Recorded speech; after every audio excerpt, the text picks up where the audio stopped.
सभी मित्रों को मेरा सादर नमस्कार। मित्रों, हमारा आज का वीडियो बोर्ड के विद्यार्थियों के लिए बहुत ही महत्वपूर्ण होने वाला है। आज के इस वीडियो में हम संस्कृत समास से संबंधित जानकारी लेंगे। संस्कृत समास की हम कैसे पहचान कर सकते हैं, समास विग्रह किस प्रकार से कर सकते हैं और समस्त पद कैसे बना सकते हैं।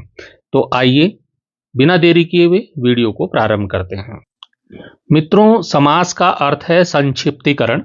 जब दो पद मिलकर एक हो जाते हैं तो वो कहलाता है समस्त पद, और जब उन्हें अलग करते हैं तो वो कहलाता है समास विग्रह। तो आइए सबसे पहले हम जो समास देखेंगे वो है हमारा अव्ययी भाव समास। अव्ययी भाव समास की पहचान है कि इसमें जो पहला पद है वो अव्यय होता है या उपसर्ग होता है। तो यह समास समीप, प्रति या अभाव जैसे अर्थों को दर्शाता है। तो ये चीज आप ध्यान रखें कि जो अव्ययी भाव समास है उसका जो पहला पद होगा वो उपसर्ग होगा या अव्यय पद होगा, और अव्यय वो पद होते हैं जिनके रूप में परिवर्तन नहीं होता है। तो इस चीज को आपको ध्यान रखना है। मित्रों, ये जो समास है ये कई बोर्ड में, कई राज्यों के बोर्ड में हिंदी में भी आता है और संस्कृत में भी आता है। तो हिंदी में कुछ पोर्शन हिंदी के पेपर में संस्कृत वाला होता है तो वहां पर ये संस्कृत के समास पूछे जाते हैं, और संस्कृत विषय में तो ये संस्कृत के समास आते ही आते हैं।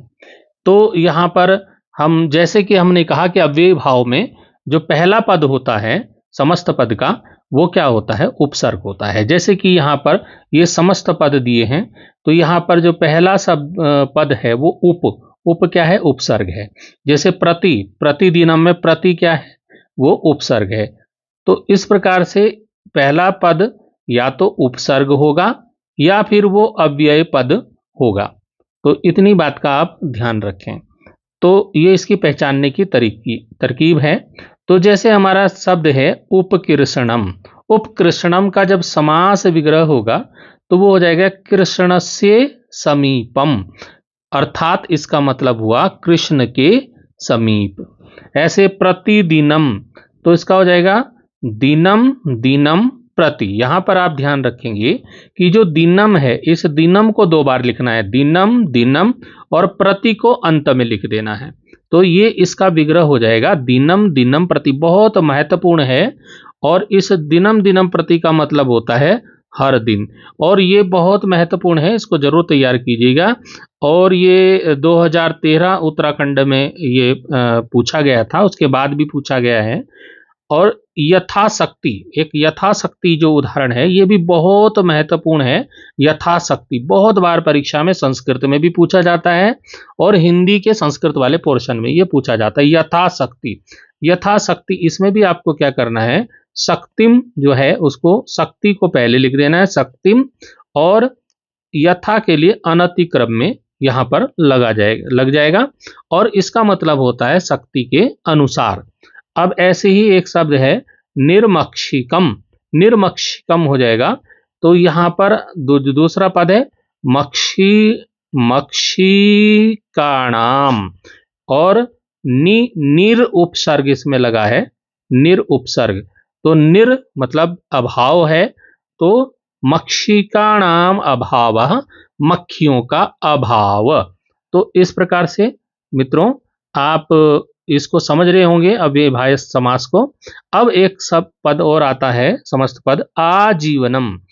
आजीवनम में देखिए ये आ उपसर्ग है, और जीवनम, आजीवनम, आ और जीवनम से ये मिलकर बना है। तो जीवनम को पहले लिख देंगे, जीवनस्य, यानी कि दूसरे वाले पद को आपको पहले लिखना है। तो जीवनस्य आजीवनम होता है पर्यंतम, जीवन भर, जीवन, पूरे जीवन भर।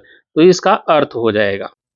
तो मित्रों, बताने के लिए तो मैं अव्ययी भाव समास के बहुत सारे उदाहरण आपको यहां पर बता दूंगा, लेकिन समझने के लिए आप, मैं ये पांच छह मैंने जो उदाहरण दिए ये इंपॉर्टेंट भी हैं, परीक्षा में पूछे भी जाते हैं, और इससे आप आगे और उदाहरण भी आप अभ्यास कर सकते हैं। तो मैं अगले समास की ओर चलूंगा, क्योंकि एक ही के मैं उदाहरण बताता रहूंगा तो वीडियो बहुत लंबा हो जाएगा। अगले समास पे चलते हैं।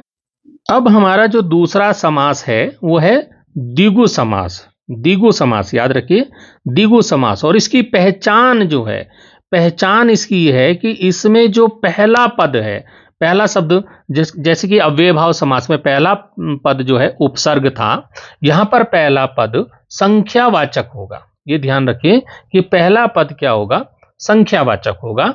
और इसमें समूह, समूह के लिए समाहार का यहां पर बोध होता है, ज्ञान होता है। जैसे कि यहां पे समस्त पद है त्रिभुवनम, तो त्रयाणाम भूनाम नाम समाहारः। तो अब ये क्या है इसको समझिए। जैसे कि पहला पद संख्यावाचक होगा, यहां मैंने जो उदाहरण दिए हैं वो बहुत महत्वपूर्ण है, परीक्षाओं में पूछे जाते हैं, ध्यान रखिएगा। जो पहला शब्द है त्रिभुवनम, त्रिभुवनम में संख्या है त्रि, त्रि मैंने, त्रि का मतलब तीन, त्रि संख्या है मतलब संख्या होनी चाहिए तीन, तो यहां पर संख्या कौन सी होगी, तीन। ऐसे पंच पात्रम, पंच माने पांच पात्र, ठीक है। इसी प्रकार से अगला जो शब्द है पंचवटी, पंचवटी पांच वटों का समूह है ये पंचवटी। तो पंच मतलब पांच, तो पहला पद संख्या होगी। ऐसे ही शताब्दी, शताब्दी, शत, शत माने सौ, शत माने सौ, तो ये संख्याएं हैं। तो ये इसकी पहचान है इस वाले समास की, द्विगु समास की, कि इसका जो पहला पद है वो संख्यावाचक होगा। तो यहां पर त्रिभुवनम, त्रिभुवनम, त्रि मतलब तीन, तीन के लिए यहां पे लिखा है संस्कृत में त्रयाणाम। भुवनम, भुवनम मतलब भुवनान, भुवनानाम, भुवनानाम। फिर समाहारा, ये समाहारा सम में लगना है। द्विगु समास में समाहार, समाहार का मतलब होता है समूह। तीन भुवनों का, भवनों का, तीन भुवनों का समूह। तो समाहार को आपको लिखना ही है, सब में समाहार लिख देना अंत में, ध्यान रखिए सब में क्या लिखना है, अंत में समाहार लिखना है। तो आपको ये चीज आपको ध्यान रखनी है कि सबसे पहले आपकी संख्या आएगी और अंत में आपको समाहार लिखना है। और जो पहले के जो दो शब्द जब समास विग्रह आप करेंगे तो त्रि का त्रयाणाम, पंच का पंचानाम, पंच का पंचानाम और सत का सतानाम, ये लिखना है। दूसरे पद भूना, भुवनम का भुवनानाम, पात्रम का पात्राणाम और वटी का वटानाम और अब्दी का अब्दानाम। तो ये चीज आपको इस तरह से आपको करना है। और ये बहुत ही महत्वपूर्ण उदाहरण लेकर आया हूं मैं आपके लिए, जो कि किसी न किसी सन में पूछे गए हैं। यह सन भी मैंने लिख दिए हैं, 2016 उत्तराखंड बोर्ड, 2017 में, 2023 में ये पूछे गए उदाहरण हैं। तो इनको जरूर आप देख कर जाइए परीक्षा देने के लिए। तो समझ गए होंगे, एक बार से फिर रिपीट कर देता हूं। त्रि मतलब त्रयाणाम, भूनानाम समाहारः, पंचपात्रम पंचानाम पात्राणाम समाहारा, पंचवटी पंचानाम वटानाम समाहारा, शताब्दी मतलब शतानाम अब्दानाम समाहारा। अब मित्रों हम चलते हैं अगले समास। अगला समास है हमारा द्वंद्व समास। द्वंद्व समास की पहचान क्या है, इसमें दोनों पद प्रधान होते हैं और एक चीज इसमें जब विग्रह करते हैं तो च का प्रयोग होता है, च का प्रयोग होता ही होता है, ये आप ध्यान रखिए, च का प्रयोग इसमें होगा। तो इसमें दो शब्दों के बीच में हिंदी में तो और का प्रयोग होता है और संस्कृत में च का प्रयोग होता है। तो यहां पर अब इसके कुछ समस्त पद देख लेते हैं और उनका विग्रह देख लेते हैं। मैंने पहले ही बताया मैं आपके लिए बहुत ही महत्वपूर्ण उदाहरण लेकर आया हूं जो कि परीक्षा में पूछे ही जाते हैं, तो इनको अवश्य देखिएगा। यहां पर है राम लक्ष्मणौ, राम लक्ष्मणौ, तो यहां पर रामश्च और लक्ष्मणश्च, ये इस तरह से आपको क्या हो जाएगा, रामच लक्ष्मणच, ठीक है। पितरौ, पितरौ मतलब माता च पिता च, सूर्य चंद्रौ, सूर्यश्च चंद्रश्च, शीतोष्णम, शीतम च उष्णम च। तो इस प्रकार से इनमें च का प्रयोग होता ही होता है। और ये देखो कितनी बार परीक्षाओं में पूछा गया है, ये बहुत महत्वपूर्ण है। अब आता है हमारा बहुव्रीहि समास। बहुव्रीहि समास की पहचान ये है कि किसी तीसरे अर्थ की ओर संकेत होता है। यहां पर इसमें समस्त पद किसी अन्य संज्ञा जैसे देव या व्यक्ति की विशेषता को बताता है।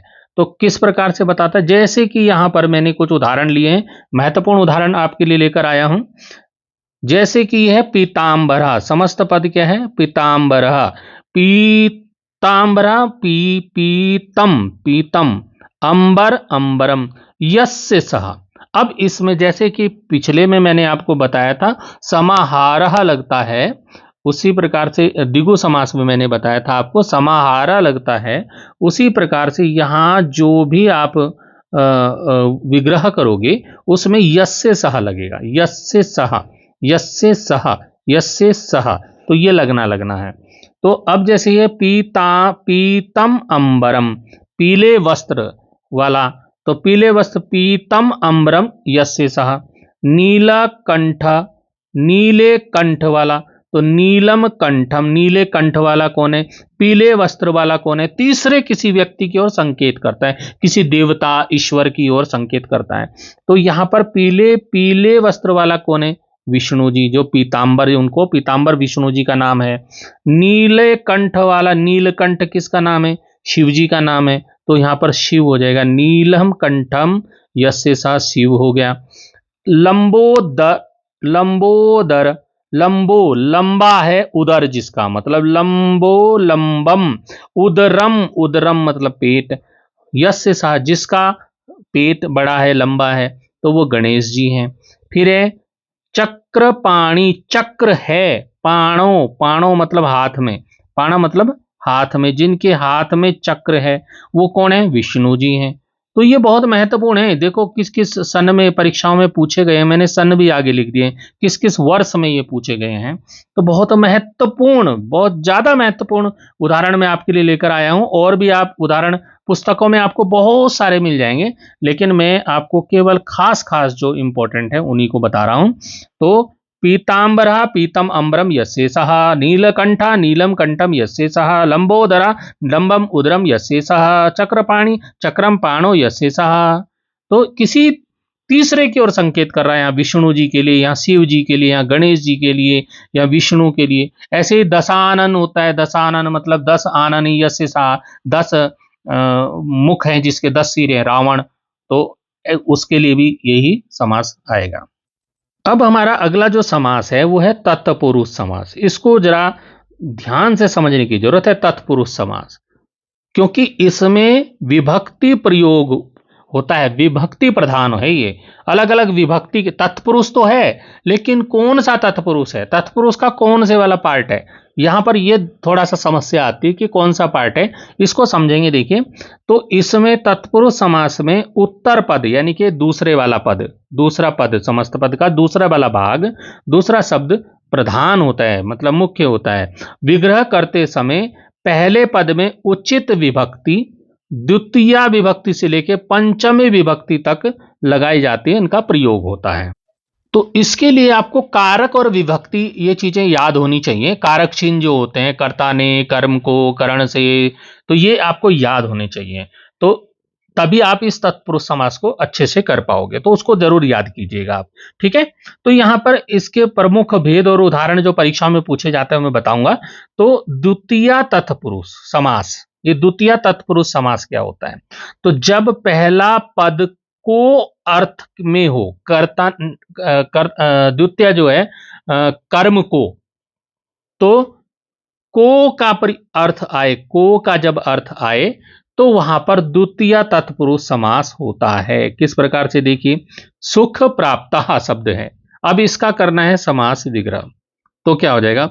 सुखम प्राप्तः, सुखम, सुखम होता है सुख को, प्राप्ता मतलब प्राप्त, सुख को प्राप्त, ये को जब आया तो ये द्वितीय तत्पुरुष है। ऐसे ही शरणागतः, बहुत महत्वपूर्ण है शरणागतः। शरणम, शरणम मतलब शरण में, शरण में, शरण को, आगता आया हुआ, शरण में आया, शरण को आया हुआ या शरण में आया हुआ। अब तृतीय तत्पुरुष क्या हुआ? जब पहला पद से, वहां पर को था, ये यहां पर से या द्वारा के अर्थ में हो। जैसे धनहीन, धनहीना का विग्रह हो जाएगा धनेन हीनः, मतलब धन से हीनः, तो से का प्रयोग हुआ है। ऐसे हरित्रातः, हरित्रातः का हो जाएगा हरिणा त्रातः, हरि द्वारा रक्षित, तो द्वारा आया यहां पर, तो ये तृतीया तत्पुरुष हुआ। तो ये समझने वाली बात है थोड़ा सा। तो यहां पर विभक्ति का प्रयोग हुआ है, तो यहां पर चतुर्थी तत्पुरुष, जहां चतुर्थी विभक्ति का प्रयोग हुआ तो वहां पर संप्रदान के लिए का प्रयोग होगा। तो के लिए का भाव जहां होगा तो वहां पर क्या होगा, आपका चतुर्थी तत्पुरुष समास होगा। जैसे धर्मशास्त्रम, धर्माए, धर्माए मतलब धर्म के लिए, शास्त्रम मतलब शास्त्र, धर्म के लिए शास्त्र, तो यहां पर कौन सा समास हो जाएगा, चतुर्थी तत्पुरुष। अब है इसी प्रकार से यूपदारु, यूपाए दारू, ठीक है।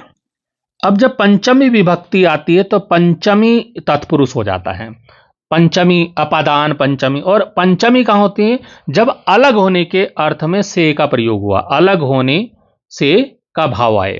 तो जैसे स्वर्गपतितः का विग्रह हुआ स्वर्गात पतिता, आत स्वर्गात पतितः मतलब स्वर्ग से गिरा हुआ। इसी पर सिंह भीतः, तो सिंहात भीतः, तो कभी आता है ना वृक्षात पत्राणि पतंती, वृक्ष से पत्ते गिरते हैं, तो वृक्षात कौन सी, पंचमी विभक्ति हुई। तो सिंहात भीता, शेर से डरा हुआ, मतलब उससे अलग हो रहा है उस शेर से। अब जो षष्ठी तत्पुरुष है सबसे ज्यादा पूछा जाता है परीक्षा में, षष्ठी तत्पुरुष सबसे महत्वपूर्ण है, ये षष्ठी तत्पुरुष पूछा जाता है। तो इसमें तो जैसे अपादाने पंचमी था तो संबंध में का, के, की का अर्थ आता है, का, की, के का संबंध होता है इसमें। तो जैसे राजपुत्र, तो राजपुत्र का जब हम समास विग्रह करेंगे तो हो जाएगा राज्ञः पुत्रः, और राज्ञः पुत्र होता है राजा का पुत्र, तो यहां पर का आया, तो का की वजह से क्या हो गया, षष्ठी तत्पुरुष हो गया। इसी प्रकार से एक और उदाहरण है हिमालय, हिमालय का क्या होगा, हिमस्य, हिमस्य मतलब बर्फ का, आलय होता है घर, तो बर्फ का घर, तो यहां भी का प्रयोग हो गया।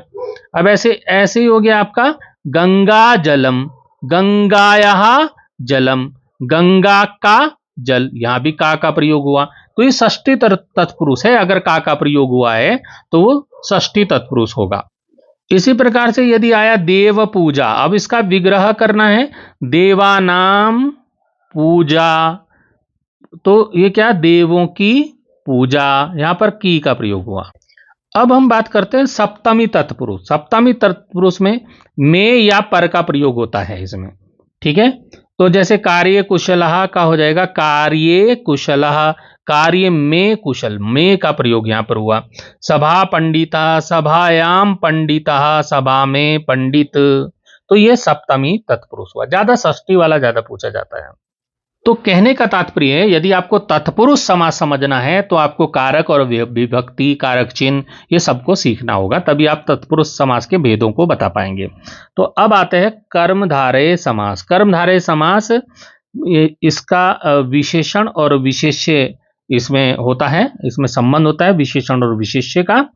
तो इसमें एक जो पद होता है, इसमें एक पद विशेषण विशेषता बताने वाला होता है, और दूसरा जो है पद विशेष्य जिसकी विशेषता बताई जाती है वो होता है। तो दो पद जोड़ के फिर जब उसका विग्रह करते हैं, विग्रह करते समय च, असो या तत् का प्रयोग होता है। इस समास के जो महत्वपूर्ण उदाहरण हैं वो है महापुरुष, जो कि परीक्षा में ज्यादा पूछा जाता है। तो महापुरुषः का हो जाएगा महान च असो पुरुषः, तो ये असो, च असो का यहां पर च के साथ असो का प्रयोग हुआ है, तो यहां पर महान है जो पुरुष उसे बोलते हैं महापुरुष। ऐसे दूसरा आ गया नीलोत्पलम, नीलोत्पलम, तो नीलम च तत् उत्पलम, नीला है जो कमल, तत् उत्पलम, तो तत् का प्रयोग ज्यादा होता है इसमें। इसी प्रकार से अगला शब्द है नील कमलम, तो नीलम च तत् कमलम, नीलम, नीलम च तत् कमलम, च तत् लगाया, च असो या च तत् का प्रयोग होता है। तो ध्यान रखिए कर्मधारय में च असो या च तत् का प्रयोग होता है, तो ये ध्यान रखें आप। तो क्या है, कृष्ण सर्पहा, कृष्ण सर्पा का विग्रह हो जाएगा कृष्णा च असो सर्पहा, काला है जो सांप। घन श्याम, ये घन और श्याम का यहाँ पर विशेषता बताई जा रही है घन की। घन कैसा है, श्याम है, बादल के समान काला, तो घन इव श्यामः। तो आपको इन समासों में कुछ चीजों की जो ध्यान रखने वाली बात है, द्विगु समास में हमेशा गिनती संख्या पहले आएगी, जैसे त्रिलोकी में त्री मतलब 3, ये ध्यान रखिए। द्विगु समास में हमेशा गिनती संख्या पहले आएगी। द्वंद्व और द्विगु को आप कंफ्यूज मत होना, द्विगु समास में गिनती आएगी, गिनती, ठीक है। और जो द्वंद्व समास है, द्वंद्व समास में दोनों शब्द बराबर होते हैं और बीच में च का प्रयोग होता है, जैसे हरि हरो में क्या हो जाएगा, हरि च हरो च, तो मतलब हरि च हर च, तो क्या हो जाएगा, इसमें च का प्रयोग होगा, तो वहां पर द्विगु में क्या आ जाएगा, संख्या आ जाएगी, और द्वंद्व में च का प्रयोग होगा। ये कन्फ्यूजन दूर कर लीजिए अपना। इसी प्रकार से हम बात करेंगे जो बहुब्रीहि और कर्मधारय समास की। बहुब्रीहि समास जो और कर्मधारय समास में देखिए, कर्मधारय केवल विशेषता बताता है, कर्मधारय समास केवल विशेषता बताता है, जैसे नील कमलम, नीलम च तत् कमलम, तो वो क्या हो जाएगा, कर्मधारय समास हो जाएगा, क्योंकि इसमें विशेषता बता रही है, कमल कैसा है, नीला है। तो अब जो बहुब्रीहि समास है, बहुब्रीहि समास विशेषता बताकर किसी तीसरे व्यक्ति की ओर इशारा करता है। कर्मधारय समास तीसरे व्यक्ति की ओर इशारा नहीं करता है, लेकिन बहुब्रीहि समास तीसरे व्यक्ति किसी देवता की ओर इशारा करता है, जैसे पीताम्बरः किसको है, पीतम, पीतम अंबरम यस्य सः, विष्णु जी के लिए यहां पर संकेत किया गया है। तो मित्रों, इस कंफ्यूजन को आप दूर कर लीजिए कि द्विगु समास में संख्या आएगी, द्वंद्व समास में च का प्रयोग होगा, कर्मधारय समास में विशेषता बताता है, और लेकिन बहुब्रीहि समास में विशेषता बताकर किसी तीसरे की ओर संकेत करता है। तो ये चीज आप नोट कर लीजिए। तो मित्रों, इस प्रकार से हमने समास को यहां पर समझा, संस्कृत समास को समझने का प्रयास किया। अगर आपको कहीं समझने में परेशानी हो तो कमेंट कीजिएगा। अब आपके लिए यहां पर मैंने 4 समस्त पद दिए हैं, इनका आप समास विग्रह करके कमेंट बॉक्स में जरूर लिखिएगा। तो क्या आप इनका समास विग्रह कर सकते हैं? राजपुरुषः का तत्पुरुष समास, इसमें कौन सा तत्पुरुष है, समास विग्रह करके बताना है। नीलोत्पलम में कर्मधारय समास है, लेकिन विग्रह करके आपको बताना है। और गजाननः में बहुब्रीहि समास है, लेकिन उसको समास विग्रह करना है। प्रतिवर्षम में अव्ययीभाव समास है, लेकिन आपको उसको क्या करना है, विग्रह करके कमेंट बॉक्स में अवश्य लिखना है। फिर मिलेंगे अगले वीडियो में, अभी के लिए थैंक यू, धन्यवाद।